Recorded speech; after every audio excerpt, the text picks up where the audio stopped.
السلام عليكم، مرحبا بكم على قناة علوم حياة الأرض سفيتي ماروك. تصحيح جهوي جهة الرباط صلاح القنيطرة دورة يونيو 2023. La première partie, la partie de la restitution des connaissances. Première question. Définir ce qui suit. L'arc réflexe et la phagocytose.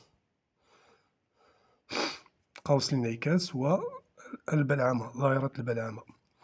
L'arc réflexe, c'est le trajet suivi par l'influx nerveux pendant une activité nerveuse involontaire, c'est-à-dire pendant un réflexe.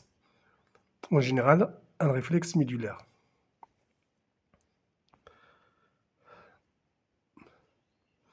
يعني هي مسار السوية العصبية خلال انعكاس شوكي. Phagocytose, c'est le phénomène qui fait partie de l'immunité naturelle et pendant lequel des globules blancs, dits les phagocytes, éliminent les microbes.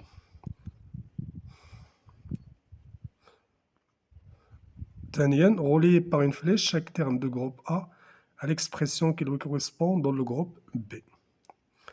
Groupe A, élasticité, conductivité, l'excitabilité et la contractilité. Deuxième groupe, le groupe B, capacité d'un muscle à se raccourcir et à augmenter son diamètre en réponse à une excitation efficace. Capacité d'une fibre nerveuse à transmettre l'influx nerveux d'un point à un autre. Capacité d'un muscle à reprendre sa forme initiale après étirement. Capacité d'une fibre nerveuse à générer un influx nerveux en répondant à une excitation efficace. Capacité d'une fibre nerveuse à se contracter suite à une excitation efficace.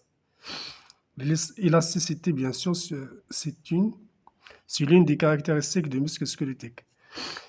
Il s'agit de la capacité d'un muscle, c'est-à-dire la troisième phrase, la capacité d'un muscle à reprendre sa forme initiale après étirement. Conductivité, c'est la capacité d'une fibre nerveuse, c'est la deuxième phrase, capacité d'une fibre nerveuse à transmettre l'influx nerveux d'un point à un autre. قدرة ليف عصبي على نقل السيولة العصبية من نقطة إلى أخرى. L'excitabilité, c'est la capacité d'une fibre nerveuse à générer un flux nerveux en réponse à une excitation efficace. Le mot-clé est excitation. La contractilité, c'est la capacité d'un muscle à se raccourcir et à augmenter son diamètre en réponse à une excitation efficace. C'est la première phrase. La troisième question. Répondre à pas vrai ou faux devant chaque proposition en mettant une croix à la place qui convient. La proposition A. Lors de l'infection par le VIH, c'est-à-dire le virus du sida, la personne atteinte ne perd que son immunité cellulaire, ce qui n'est pas vrai. L'infection par le VIH conduit à la perte de l'immunité acquise. Et l'immunité acquise contient à la fois l'immunité cellulaire et l'immunité immorale. Donc c'est faux.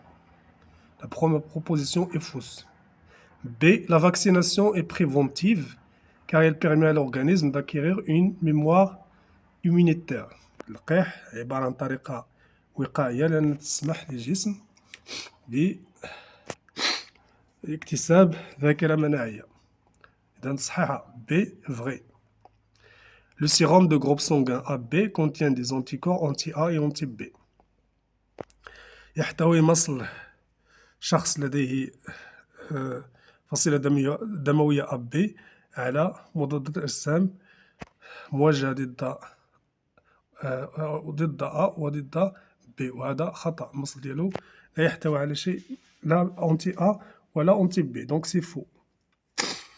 La mémoire immunitaire est une caractéristique de la réponse immunitaire non spécifique.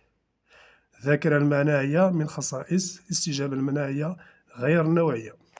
Ce qui n'est pas vrai aussi. La mémoire immunitaire est une caractéristique de la réponse immunitaire spécifique. Donc c'est faux. C'est faux également. DC, c'est une préposition proposition fausse.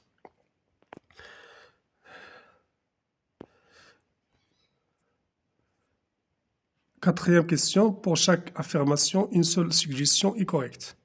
Déterminez la bonne suggestion en mettant une croix dans la case qui lui correspond.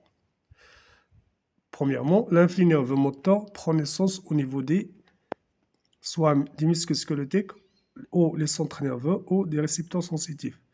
Puisqu'il s'agit d'un flux nerveux moteur, donc sa naissance a lieu au niveau des centres nerveux, au niveau soit au niveau de l'aire motrice pour les mouvements volontaires ou au niveau, par exemple, de la moelle épinière pendant une activité nerveuse réflexe, c'est-à-dire pendant le réflexe médulaire. Donc la bonne réponse, c'est B, centre nerveux. Deuxième phrase, le trajet de l'influx nerveux sensitif se forme au niveau des organes sensoriels, c'est-à-dire les récepteurs sensitifs.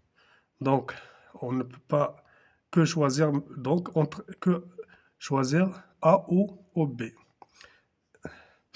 Donc, si l'on commence par A, récepteur sensitif, l'aire sensitive et le nerf sensitif. Donc, c'est un ordre incorrect. La formation de l'influx nerveux a lieu au niveau de récepteurs sensitifs, puis elle est transmise par les nerfs sensitifs pour atteindre l'aire sensitive. Donc la bonne réponse c'est B.